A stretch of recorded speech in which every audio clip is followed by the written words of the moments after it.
엄마의 기능 항진으로 인해서 아이한테 영양분이 제대로 공급이 안 되는 경우가 있을 수도 있고요. 기형이나 사산 이런 증상들도 많이 아이한테 나타날 수 있고, 이건 이제 아이한테 위험한 거고 엄마한테도 직접적으로 위험한 거는 아까 기능 항진증 증상 대표적 고혈압, 그리고 여기서 신부전, 갑상선 폭분증, 유산, 조산 이런 저희가 권장드리는 건 그래서 약을 안 먹어도 기능 항진이 정상적으로 회복된 상태가 되시고 나서 임신을 하시는 걸 더 권장드리고, 기능 항진증 재발 확률이 매우 높죠. 보통 이거 통계적으로 보면 메티마졸을 쭉 복용하시다가 증상이 잡혔다고 생각해서 끊고 나면 5년 이내에 재발하는 경우가 70% 이상이라고 알려져 있고요. 그러니까 약을 쓰면 조절이 되지만 약을 끊으면 다시 올라오는 건데 너무 당연하죠. 왜냐면 원인을 치료한 게 아니기 때문에.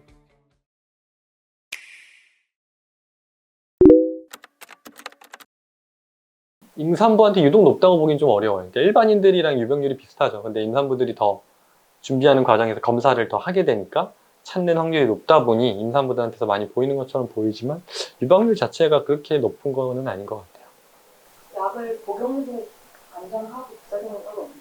보통 이 두 가지 약들이 이제 대표적인 항갑상선제들인데, 프로필디오라실이라고 그냥 PTU라고 줄여서 많이 얘기를 하고요. 메티마졸 MMI라고 많이 이야기를 하는데, 초기에는 PTU를 많이 쓰고요.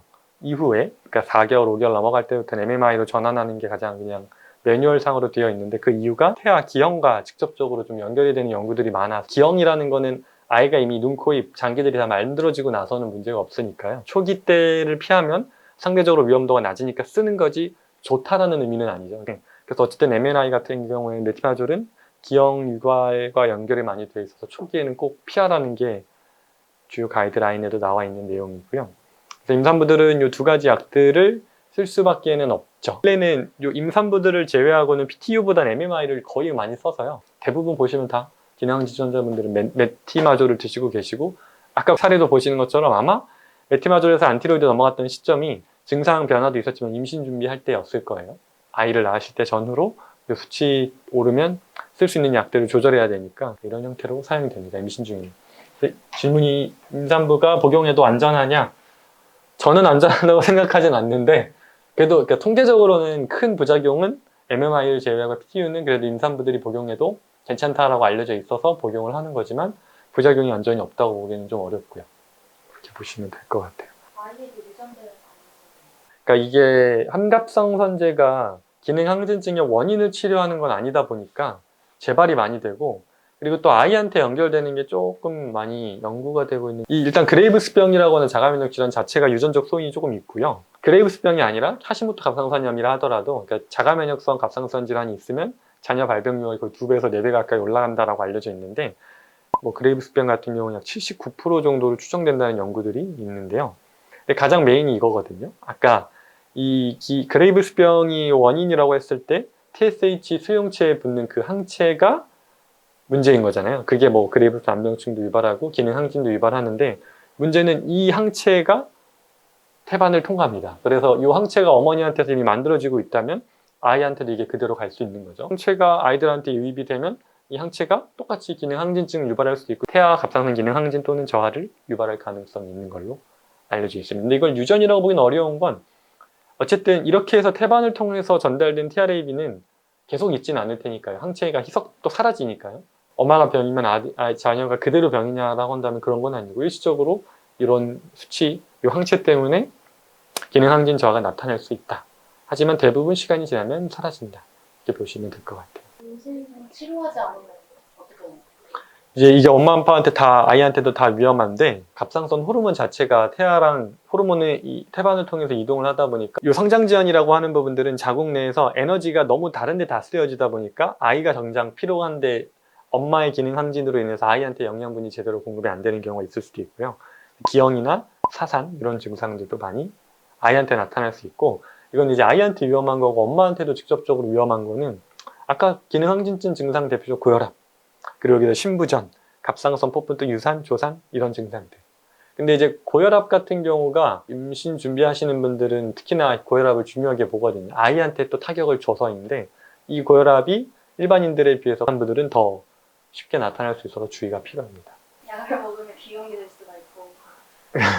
그렇죠. 그래서 이제 우리가 의학적 판단을 함에 있어서는 그래도 엄마의 증상을 조절하는 게 상대적으로 더 안전하기 때문에 약물을 복용을 하는 거고요. 그래서 기억 가능성이 높은 MMI는 빼고 PTU를 먼저 먹었다가 전환하는 게 가장 합리적인 방식으로 알려져 있는 거고요. 저희가 권장드리는 건 그래서 약을 안 먹어도 기능 항진이 정상적으로 회복된 상태가 되시고 나서 임신을 하시는 걸 더 권장드리긴 하죠. 그래서 임산부들은 근데 마음이 급하시니까, 또 기능 항진증 환자분들은 더 증상 특이성으로 마음이 급하시니까 말을 안 따르시고 하는 분들이 많지만, 저희가 권장드리는 건 약물 없이도 증상 회복 후에 임신하시는 게 가장 마음이 편하고 안전하다, 이렇게 말씀을 드립니다. 한국이랑 미국, 좀 아시아권, 일본이랑 한국 같은 곳들이랑 이쪽이 좀 다른데, 크게 치료는 항갑상선 호르몬제, 방사성 요오드 치료, 그리고 갑상선 절제술, 이 세 가지가 메인으로 알려져 있습니다. 한국이나 일본 같은 경우에는 보통 항갑상선제라고 아까 이야기한 PTU나 항갑상선 호르몬제들이 제일 인기가 많고요. 90% 이상이 대부분 그 약을 복용하시는 걸 선호하고요.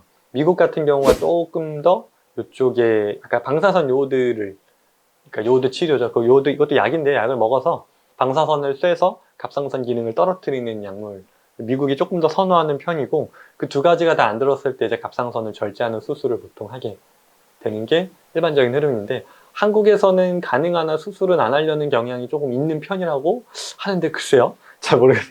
제 가이드라인을 저도 안 그래도 한번 봤는데, 제가 보는 분들은 다 떼내고 오신 분들이 많아서 조금 의아하긴 하지만 그렇다고 합니다. 경향적으로는 그렇다고 합니다. 별도로가 아까 그레이브스병 암병증 같은 경우에는 그를 위한 치료도 따로 있죠. 이거는 갑상선 치료랑은 별도로 눈이 부었으니까 수술을 하기도 하고요. 보통은 이제 스테로이드 주사를, 염증을 억제하기 위한 스테로이드 주사를 직접 눈꺼풀에 넣거나, 그러니까 부어있는 그 안화 부위에다가, 심한 분들은 뭐 눈 뒤쪽에 수술을 해서 뒤쪽에 직접 스테로이드 주사를 넣기도 하고요. 여러 방식을 통해서 조절하려는 시도들이 있습니다. 대부분은 스테로이드가 그레이브스 암병증에는 메인 치료로 알려져. 치료를 할 때 안구돌출증에 대해서는 이야기를 드리는 건, 이거는 현실적으로 이미 안화가 비대한 게 이제 섬유화가 돼버리면 치료는 사실상 어려워서, 그러니까 어렵다는 게 다시 들어가게 하는 거는 수술 이외의 방법은 잘 없고요. 다만 초기에 오셨다 하면 돌출된 게 들어가는 경우도 있기는 합니다. 근데 이미 보통 시간이 지나서 오시는 경우가 많다 보니까 섬유화가 많이 진행된 상태에서 오시면 잘 안 되죠. 근데 그분들한테는 설명드리는 건, 목표는 더 이상 진행되지 않게 하는 거. 그래서 이 항갑상선제가 지금 쓸 수 있는 방법 중에는 그거밖에 없으니까 쓰고 계시겠지만, 그건 이 TRAB라고 하는 이 항체를 없애는 거는 아무런 연관이 없기 때문에 그걸로는 치료가 안 되고요. 병원에서도 치료 방법은 없다라고 알려주고, 너무 나았을 때 스테로이드를 쓰거나 수술을 해서 돌린다 정도로 안내를 받으시니까, 저희는 최소한 진행은 안 되게 할 수는 있다라고 이야기를 드리고 보통 치료를 시작을 하는 거죠. 또 대부분 자가면역 질환들 중에 이렇게 섬유화와 연결된 증상들은 기본적으로는 완전 원상복귀는 힘든 편이 많아요. 근데 또 저희가 환자분들 보다 보면 또 되는 경우도 있긴 있거든요. 근데 확률이 좀 낮죠. 확률이 낮기는 합니다. 기능 항진증 재발률이 매우 높죠. 보통 이거 통계적으로 보면 메티마졸을 쭉 복용하시다가 증상이 잡혔다고 생각해서 끊고 나면 5년 이내에 재발하는 경우가 70% 이상이라고 알려져 있고요. 저도 그 가이드라인에서 봤는데 재발률이 매우 높습니다. 그러니까 약을 쓰면 조절이 되지만 약을 끊으면 다시 올라오는 건데, 너무 당연하죠. 왜냐면 원인을 치료한 게 아니기 때문에 그렇죠. 재발 가능성 당연히 있고요. 그러니까 떼낸 게 아니기 때문에 완치율, 재발률 0%는 제거술입니다.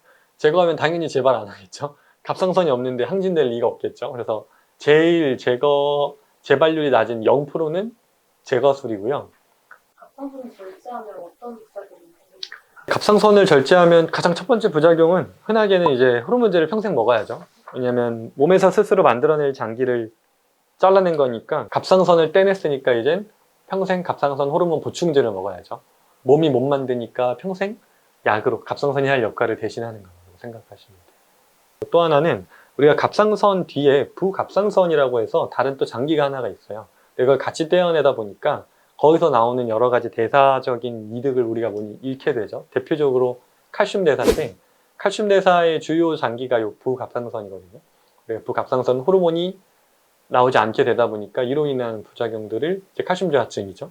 저칼슘 혈증 같은 증상들을 많이 앓게 되고, 그래서 보통 보충제로 먹는 형태로 안내를 받게 되고요.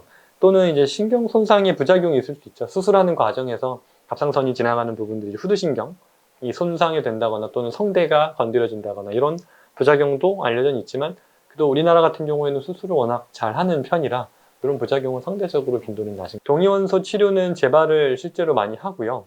그리고 또 하나가 여기 지금 적힌 것처럼 임신이나 수유 시에는 못하는 이유가 방사선을 쐬는 거거든요. 어쨌든 그래서 이 치료를 하면 한국에는 이런 환자들이 너무 적어서 저도 직접적으로 본 적은 없는데 수술을 하면 그러니까 요 약을 먹는 건데 경구약을 먹고 나면 말 그대로 몸에서 방사선이 쐬어져 나와요. 그래서 격리를 해야 되고요.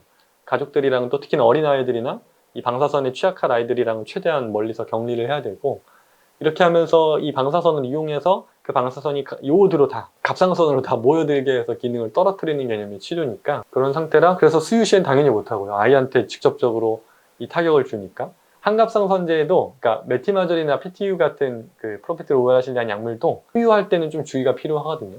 그래서 직접적으로 그 약을 먹고 바로 아이한테 수유를 하면 혈액에서 또 연결될 가능성이 있기 때문에 보통 수유 끝나고 먹고 한참 지나서 또 아이한테 수유하고 하는 게 조금 더 안전하다고 알려져 있어서 아이한테 최대한 영향을 안 주게 하는 게 목표이죠. 동위원소 치료는 그런 방식이라 타격이 적지 않고요. 있는 치료가 많고요. 하지만 효과는 좀 직접 때려서 염증을 억제하니까 뛰어나다면 뛰어난 편이죠. 자가면역 질환에 대해 더 많은 정보가 궁금하시다면 EBMTV 구독, 좋아요, 알림 설정 해주세요.